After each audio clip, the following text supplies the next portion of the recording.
सह नो भुनक्तु सह वीर्यं करवावहै तेजस्विनावधीतमस्तु मा विद्विषावहै। ओम शांति शांति शांति। वैदिक जीवन पद्धति की इस कक्षा में आप सबका हार्दिक स्वागत है, अभिनंदन है। प्राणायाम का विषय चल रहा है। प्राणायाम की जो महिमा गाई गई है उसका दिग्दर्शन हम इन ग्रंथों में कर रहे हैं।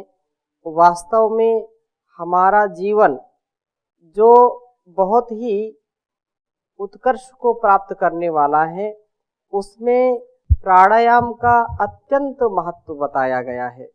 प्राणायाम के द्वारा ही हमारा अस्तित्व निखर के उभर के सामने आता है और हमारा जो भी मानसिक या शारीरिक रोग है वो दूर हो जाता है।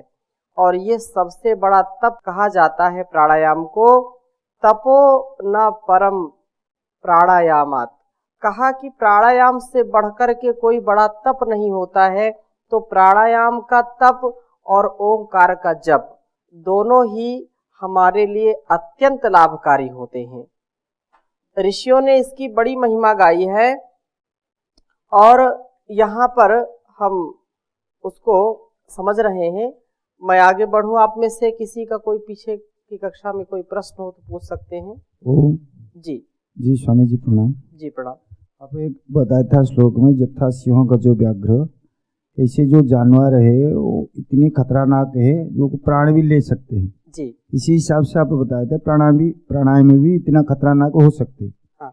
इसीलिए शनि तो करने के लिए बोले, तो ये क्या विधि अवलंबन करेंगे, कैसे धीरे धीरे इसको प्रारंभ करेंगे, उनकी सावधानी क्या क्या होंगी? जैसे व्याघ्र गज जैसे सिंह जो जंगल जानवर ये तो देखते, ये कई कक्षाओं पहले इसमें चर्चा हमने की थी। हाँ, इसके बारे में और एक बात। ये केवल सावधानी, मैंने और कोई प्रश्न इसमें किया था, शायद भाई जयशंकर जी ने किया था, तो वहां हमने स्पष्ट किया था कि यहाँ जैसे गजो व्याघ्रो की बात कही कि जैसे गज और व्याघ्र और बड़े बड़े जो हिंसक प्राणी हैं वो जैसे शनै शनै धीरे धीरे मनुष्य के वश में आते हैं और वे वश में आकर के फिर मनुष्य उनको जैसे चाहता वैसा उनका प्रयोग करता है।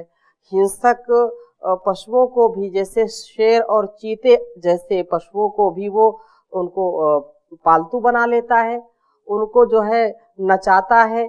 सर्कस में आप देख सकते हैं कि और बड़े बड़े चिड़ियाघरों में देख सकते हैं, उनके साथ खेलते हैं। यद्यपि वो बड़े हिंसक होते हैं परंतु उनको धीरे धीरे व्यक्ति वश में कर लेता है।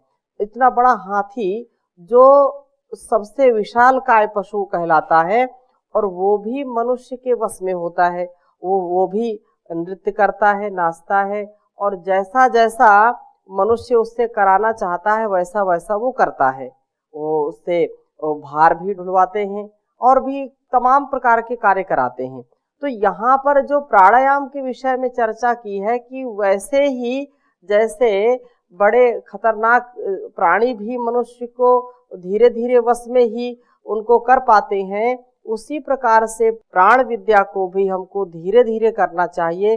अर्थात इसका जो प्रशिक्षण है वो किसी योग्य प्रशिक्षक के ही सन्निधि में करना चाहिए और धीरे धीरे बिना सोचे समझे हम प्राणायाम करने लगें और कहाँ पर रेचक करना, कैसे कुंभक करना है, इसको न समझ करके कहाँ पर किस प्राणायाम में कैसी मुद्रा और कैसे प्रवाह के साथ उसको करना है, यदि हम ऐसा विचार नहीं करेंगे, ऐसा नहीं जानेंगे तो उससे लाभ के स्थान पर हानि हो जाएगी। जैसे ये बड़े बड़े पशु, हम उनको यदि हम उनको ऊपर सवारी करना चाहें तो सवारी तो नहीं हम उनके ऊपर कर सकते, वो हमारे ऊपर ही सवारी कर लेंगे। हाँ, हमको ही वो जो है अपने पैर के नीचे कुचल देंगे। ऐसे ही प्राणायाम के लिए हम पहले उस विधि को समझें, उस विधि को समझ करके फिर धीरे धीरे उसका अभ्यास करके उससे लाभ पा सकते हैं। परम पूज्य स्वामी जी महाराज ने इतना सरल कर दिया है, इसको इतना सरल कर दिया है कि कोई भी व्यक्ति इसको कर सकता है। हाँ, कुछ लोग अपवाद में ऐसे होते हैं कि परम पूज्य स्वामी जी बताते दूसरी प्रकार से है और वो नई नई तरकीबें उससे नए नए ढंग से करते हैं, जिससे उनको लाभ के स्थान पर हानि हो जाती है। और फिर वो प्राणायाम को बदनाम करते हैं कि हमने तो बहुत कुछ प्राणायाम किया, बहुत कुछ किया, लेकिन लाभ मिला नहीं, सब ऐसे ही बातें किया करते हैं। ऐसा नहीं, विधि पूर्वक, समय पूर्वक और निरंतरता पूर्वक करने की बात है। निरंतरता पूर्वक जब करते हैं तो उससे लाभ मिलता है, और विधि पूर्वक करते हैं तो विधि का अतिक्रमण ना हो, ये बात यहाँ पर प्रमुख रूप से समझनी चाहिए। ठीक है, तो बहुत उत्तम बात कही है यहाँ पर। दुग्धाम्बुवत् सम्मिलितावुभौ तौ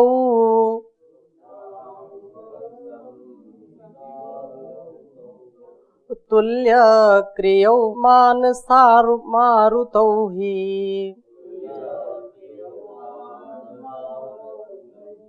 यतो मरुत्रत्र मनः प्रवृत्ति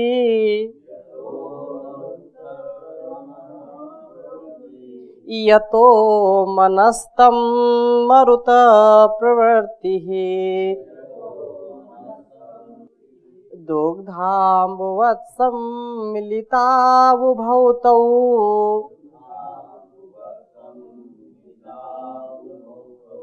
तुल्य क्रियौ मानसामारुतौ हि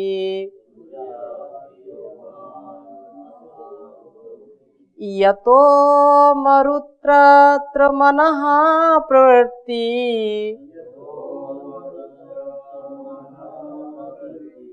यतो मनस्तमरुत् प्रवृत्तिः।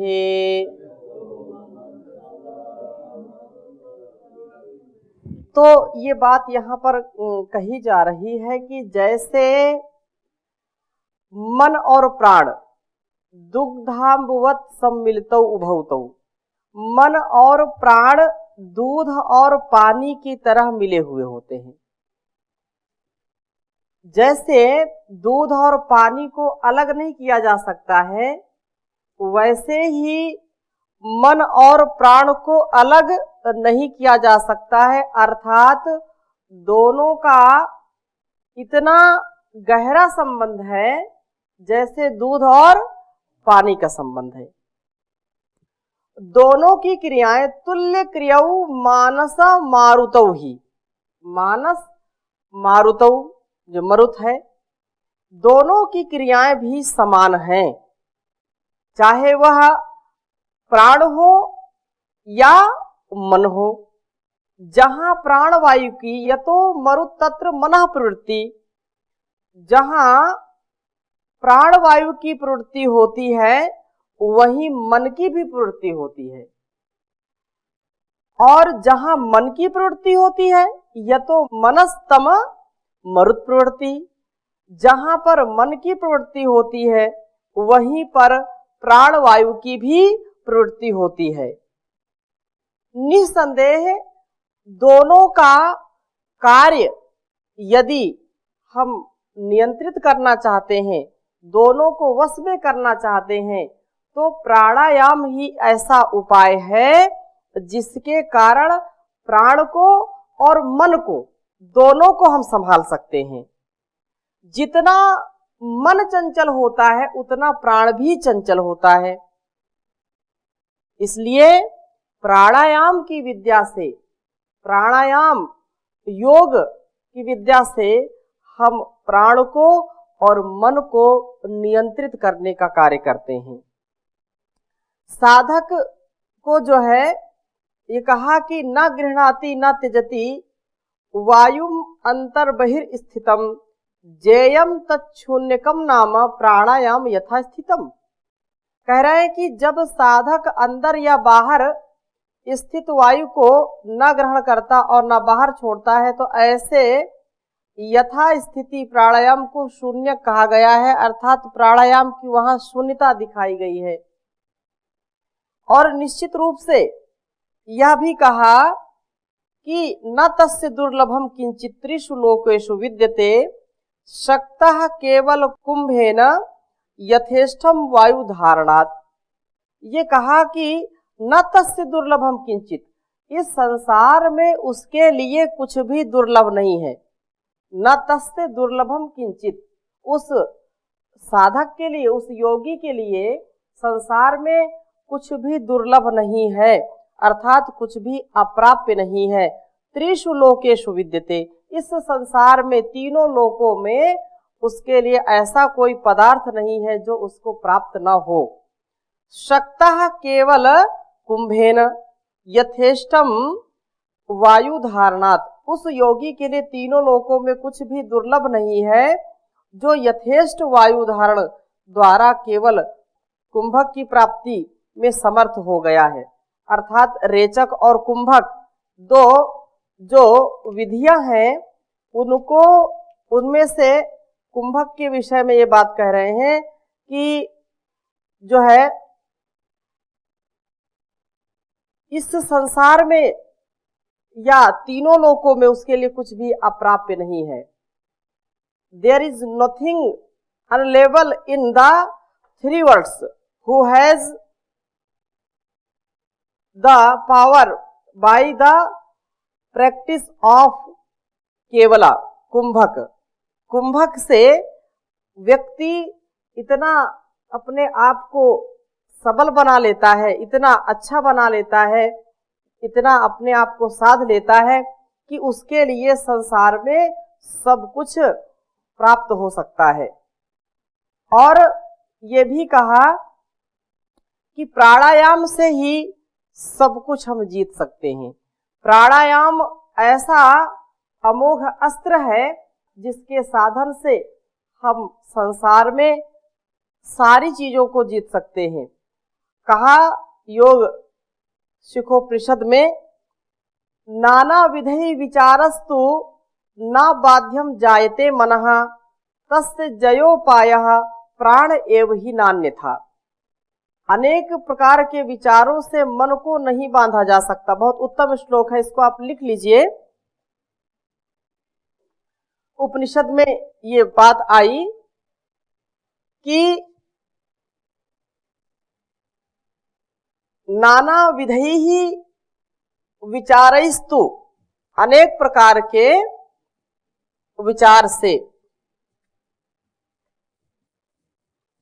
प्राणायाम की कितनी महिमा गाई गई है। जो प्राण विद्या है, ये शास्त्रों में जितना इसका वर्णन है, यदि उसका हम दशांश भी अपने स्वभाव में, अपने प्रवृत्ति में ले आए तो इसका लाभ बहुत ही विशेष मिलता है।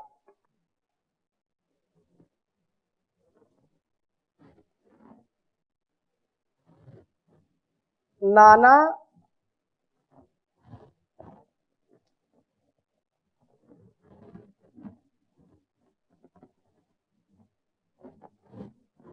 विधि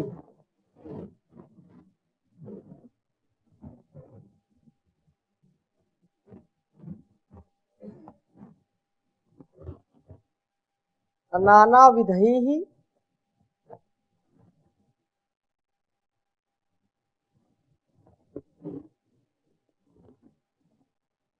विचारस्तु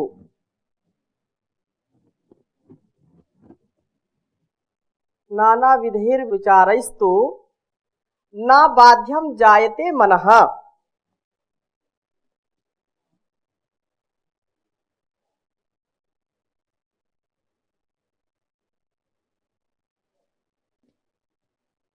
न बाध्यम जायते मनः।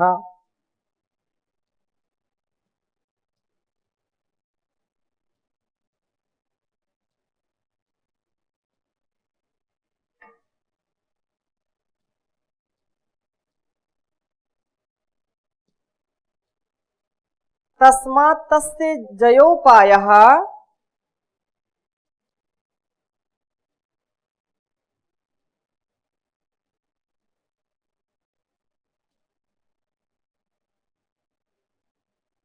तस्मात् तस्य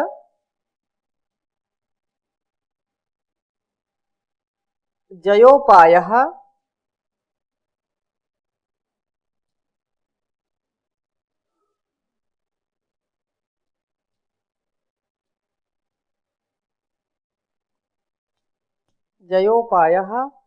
प्राण एव हि न अन्यथा।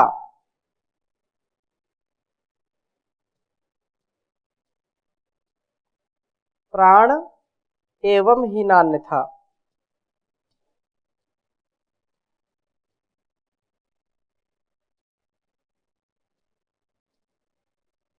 ही नान्यथा।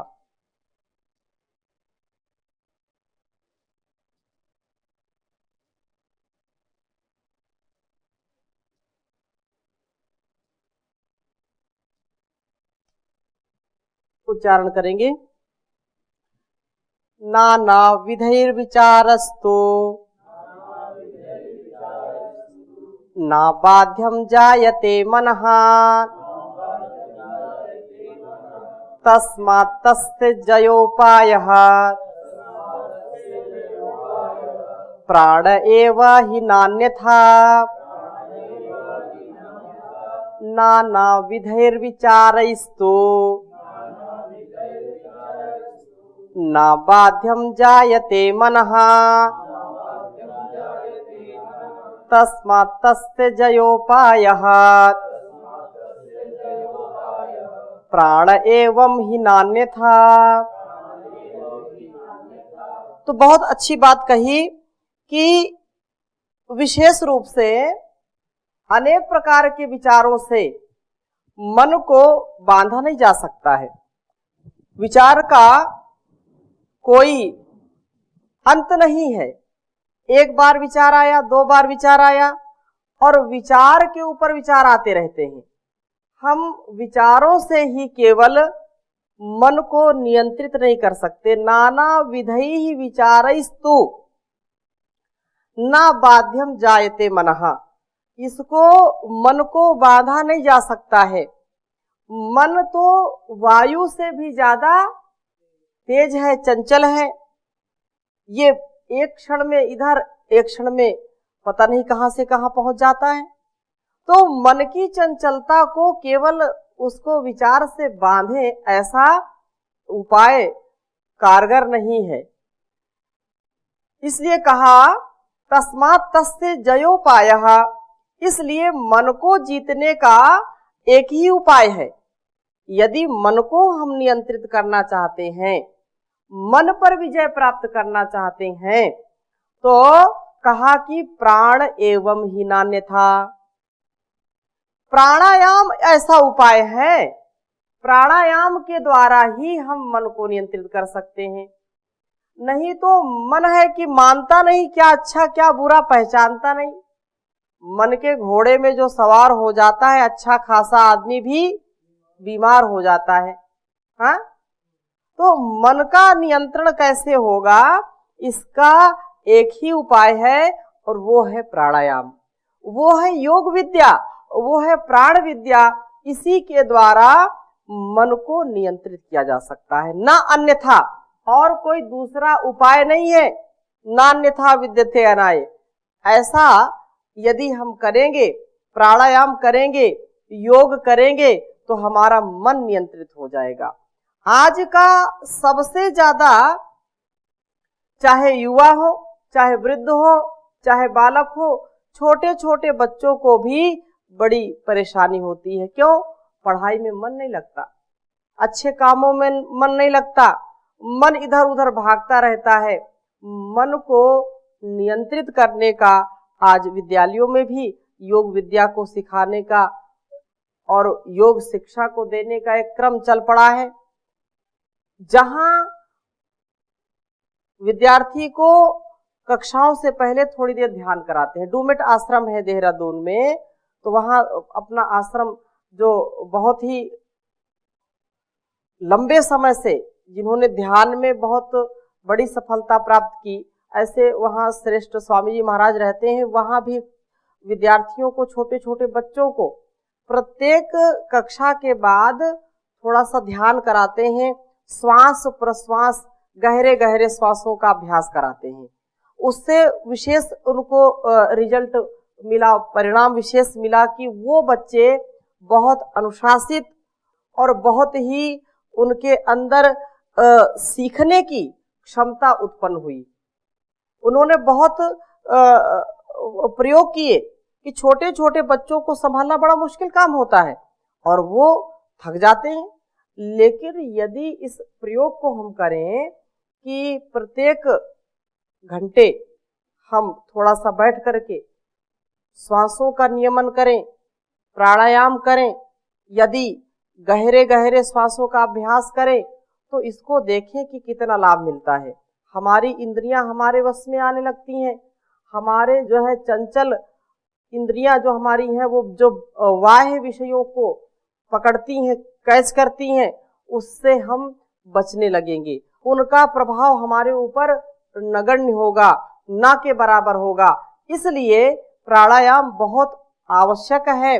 प्राणायाम इतना उत्तम है कि इसको कहा कि यह इस संसार सागर को पार करने का बहुत बड़ा सेतु है।